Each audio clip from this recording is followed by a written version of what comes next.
Allowing staff to bring their dogs to work can be a huge competitive advantage for employers, so much so that most dog owners would work longer or even take a pay cut if they could share the office with their pets.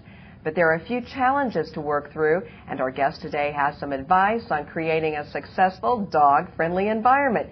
Andrew Field founded printingforless.com and quickly made it one of the nation's fastest-growing companies. His leadership has been recognized with numerous business awards, including the Winning Workplace's Best Boss Award.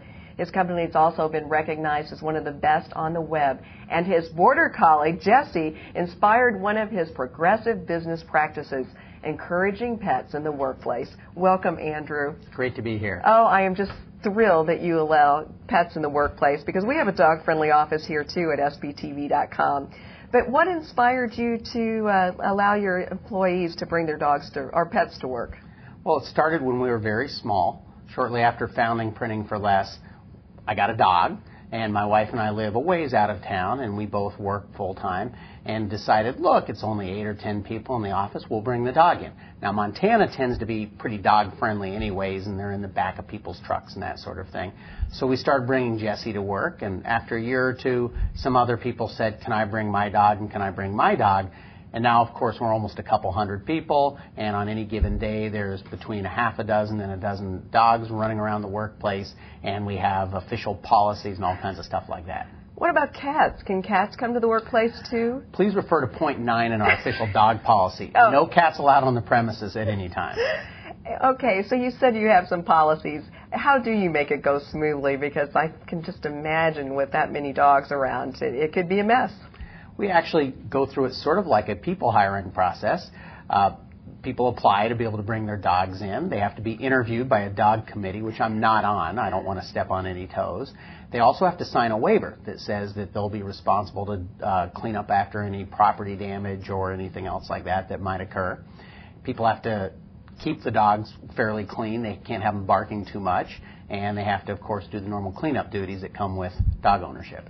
Have you had to deal with anything like allergies? Has that been a problem? It hasn't been too much of a problem. When people come and interview, it's hard to miss dogs. We have them interview all day long, and there's dogs running around. And people need to make a choice in the same way. If you didn't like humidity, you probably wouldn't want to live in St. Louis. And if you don't like dogs, you probably don't want to come to work at printingforless.com. When you created your policies, did you get a team of employees to work with you to put those policies together? We had a few people putting it together, and we had input from dog owners and non-dog owners as well. That's great. Now, you talk about you have to go through this hiring process to bring your dog in. Have you ever had to fire a dog, and if so, how did you do that? We have. We've had a few instances where dogs maybe got a little bit older or started to get aggressive and bark too much or be out of control, and we've had to sit down and literally fire the dog, and in a couple of cases we were afraid we would lose the person, but so far that hasn't happened. Well, that's great. Well, good. Well, if I have any problems and have to fire a dog, I'm going to call you, Andrew. Sure thing. All right. Thanks for being here. We've been talking with Andrew Field, President and CEO of printingforless.com. We appreciate you being here and being our guest. You can learn more about Andrew and his company and probably maybe see a few pictures of dogs on your website. There you go, at printingforless.com. You're watching SBTV.com, where small business is our only business.